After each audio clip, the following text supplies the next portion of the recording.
திருவாரூர் மாவட்டம் முத்துப்பேட்டையில் ஆசாத் நகர் பெரிய கடை தெரு, சித்தேரி குளக்கரை, பேட்டை மற்றும் மண்ணை சாலை, ஆண்கள் மேல்நிலைப்பள்ளி ஆகிய பகுதிகளில் ஏராளமான ஆடு, கோழி இறைச்சி கடைகள் மற்றும் மீன் விற்பனை கடைகள் உள்ளன.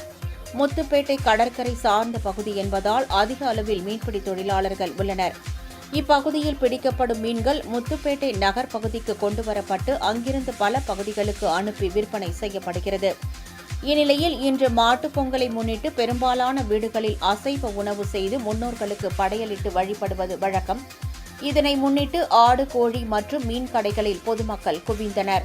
இதனால் கடை வாசலில் நீண்ட வரிசையில் காத்திருந்து ஆட்டு இறைச்சி, மீன் மற்றும் கோழிக்கறி வாங்கி சென்றனர்.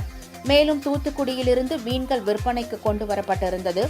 சாதாரண நாட்களில் கிலோ 300 ரூபாய் வரை விற்பனை செய்யப்பட்ட இறால் இன்று 500 ரூபாய் வரை விற்பனையானது.